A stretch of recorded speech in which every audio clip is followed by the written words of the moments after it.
যে অহা বছৰ যদি আমি নিৰ্বাচনত জিকো চাউল বিনামূলীয়াকৈ পাই দালি নিমখ চেনি অৰ্ধমূল্যত বা কম দামত পাব আৰু আমি আপোনালোকক মিঠাতেলো দিম তাকে লৈ কংগ্ৰেছ দলে সোশ্যাল মিডিয়াত মোক বহুত ট্ৰলো কৰিলে মই চিন্তা কৰিলো যে মিঠাতেলটো দৰিদ্ৰ মানুহক লাগে দৰিদ্ৰ মানুহে ৰেশন কাৰ্ডত মিঠাতেল পোৱাটো অপৰাধ নেকি এটো কিয় মোক ট্ৰল কৰিলে ময়ো অলপ চিন্তিত হলো তেতিয়া মোৰ মনত পৰিলে যে কংগ্ৰেছ দলৰ বৰ্তমানৰ যিগৰাকী সভাপতি যোৰহাটৰ সাংসদ তেওঁৰ দুইটা লৰা ছোৱালী ইংলেণ্ডৰ সিটিজেন ব্ৰিটিছ সিটিজেন মই গুগল কৰিলো যে ব্ৰিটিছ সিটিজেন সকলে কি তেল খায় তেতিয়া মই গুগলত দেখিলো যে ব্ৰিটিছ সিটিজেন সকলে অলিভ অইল আৰু সানফ্লাৱাৰ তেল খায় কংগ্ৰেছ দলে কি জানি বিচাৰিছিল যে আমি মিঠাতেল দিব নালাগে সানফ্লাৱাৰ অথবা অলিভ অইল দিব লাগে ক্ষমা কৰিব আমাৰ সহা গাঁৱৰ ৰাইজে আৰু মধ্যবিত্ত পৰিয়ালে সৰুৰে পৰা আমি মিঠাতেল খায়ে ডাঙৰ হৈছো যেতিয়া আমাৰ জ্বৰ উঠে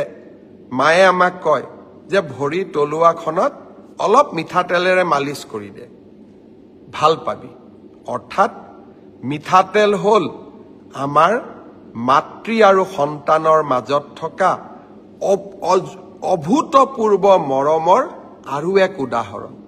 আপোনালোকে মনত পেলাব ঘৰত জ্বৰ হলে পানী লাগিলে আপোনালোকৰ মায়ে কি কয়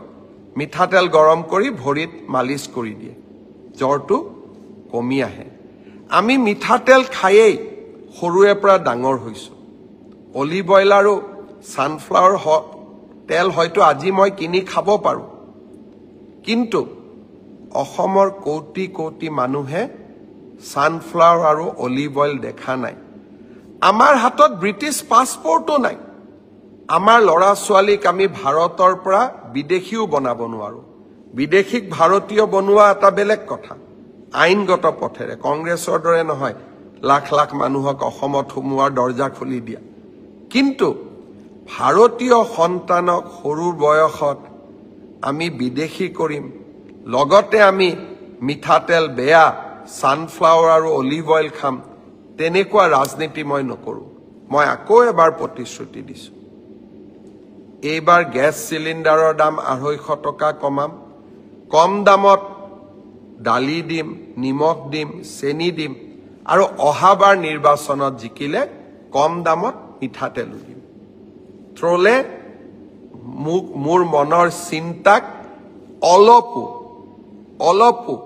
আতৰাই লৈ যাব নোৱাৰে কাৰণ মই অসমৰ দৰিদ্ৰজনৰ মুখত